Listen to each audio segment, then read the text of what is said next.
Good morning, good afternoon, good evening. Ako ang mga oras mo pinapanood ng video na ito. Hello, I'm Maxine, Loyola. I'm a 5th-year architecture student. Graduating na pala from the Polytechnic University of the Philippines, Manila. And for today's vlog is medyo iba-iba naman ang ating vlog ngayon. Dahil for today is, we will clean our bathroom. Para naman panoorin ni Mama yung mga vlog ko.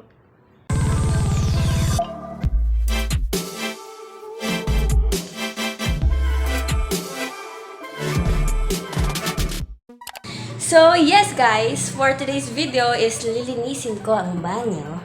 At syempre, bilang isang ARKI, stay tuned sa iba't ibang mga toilet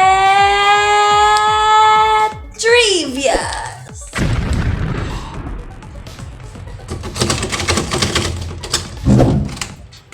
So, hello guys! Today's vlog nga ay sobrang iba at paglilinis ko kayo ng banyo para sa content na ito. Pero at the same time, I'm going to share trivias about toilets and bathrooms.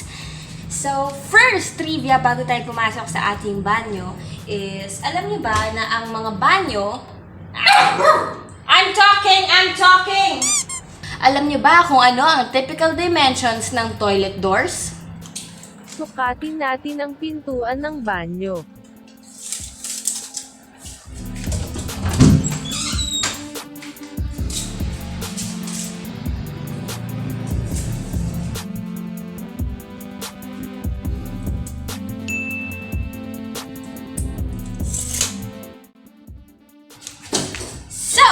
Ang size ng door na ito ay 0.60 and ang commercial sizes usually ng mga toilet doors, ng mga flush doors katulad nito ay nagva-vary sa 0.60 to 0.75 meters. So yan, magsistart muna ako maglinis ng banyo and tatanggalin ko muna ang mga towels at mga basura dito sa gilid and stay tuned for the next trivias.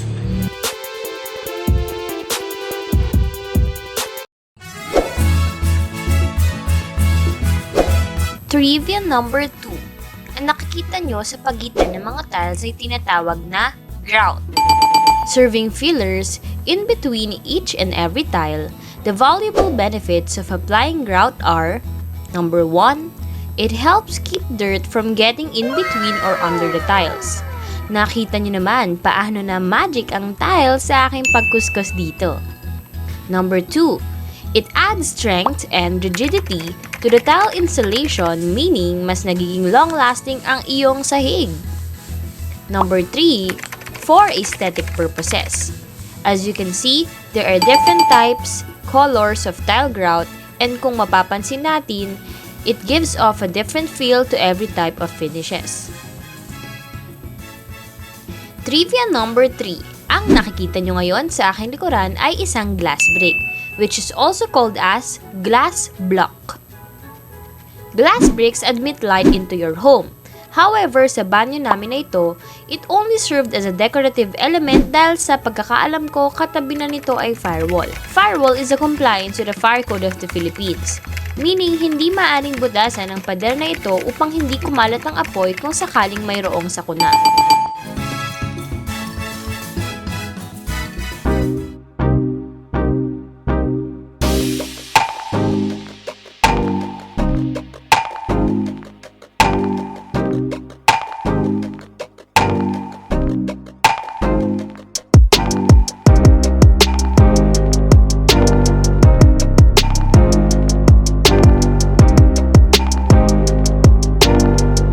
Gonna go get my hard hat dahil magfe-feeling architect mode muna panandalian.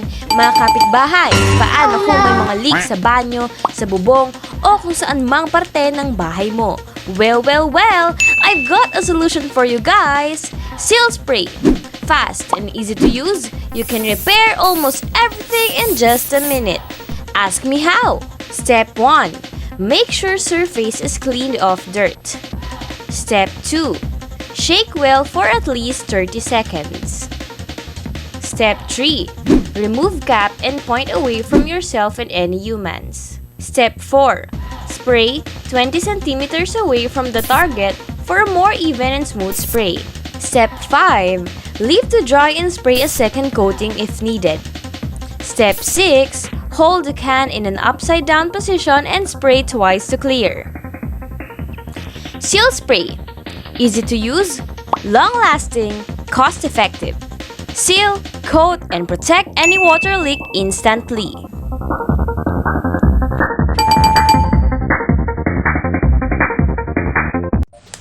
So, hello guys! Update. Ayan, napamasa ko kasi kanina napabukas yung Zonrox. Tapos parang mamamatay na ako sa sobrang tapang ng amoy. So, yan yung ginagawa ko right now. So, naayos ko na to. Maayos na yan! Marami lang talagang gamit. Marami ka na nga itapon. And sorry, maingay yung aso kasi itinaas ko. Tapos ito naman is, ayan, binababaran ko ng sabon yung inidoro namin ngayon. And nangangalahati na tayo sa paglilinis ng banyo. Content to! Content! So, ayan, nauubo-ubo na ako kasi tapang nung amoy na parami kasi. Ba't ko kasi binuhos? So, ito na ang ating next trivia. Toilet trivia. Ano nga ba ang ating toilet trivia? So, alam nyo ba guys, merong tamang planning ng isang toilet or bathroom.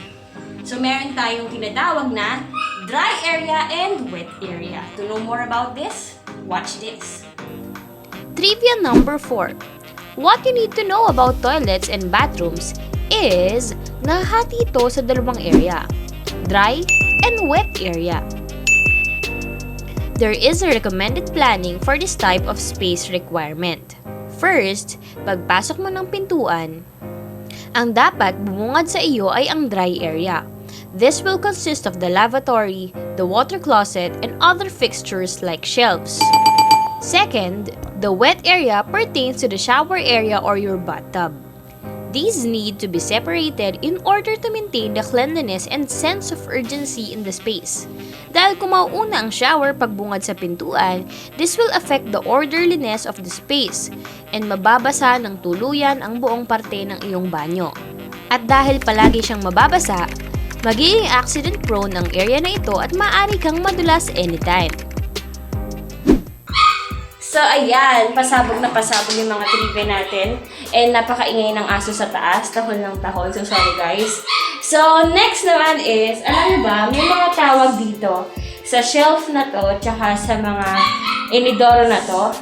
So, ang tawag dito ay mga fixture. So, meron tayong tinatawag na, ingay talaga, ingay!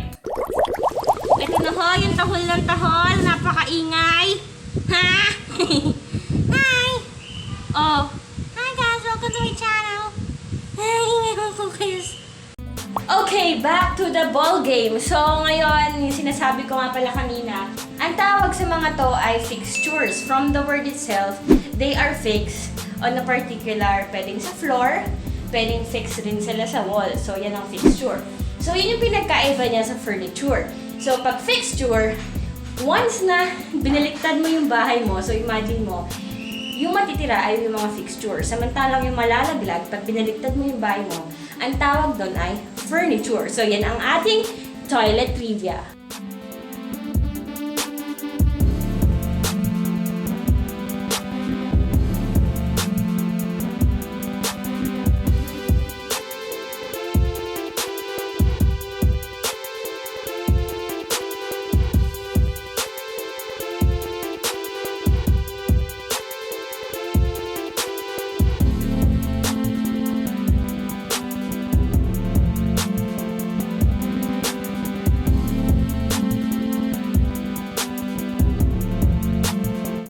So, ayan guys, napatransform na natin ang ating banyo. So,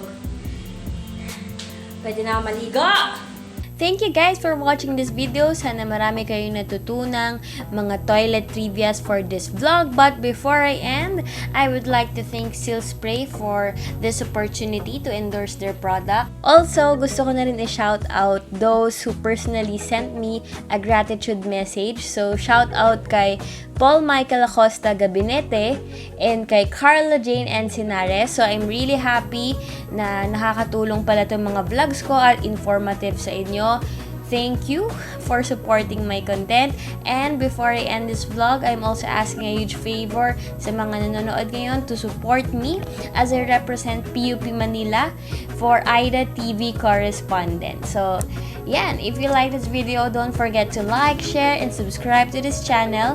And this is Maxine who always keep on saying, trust the process and keep the passion burning. Bye!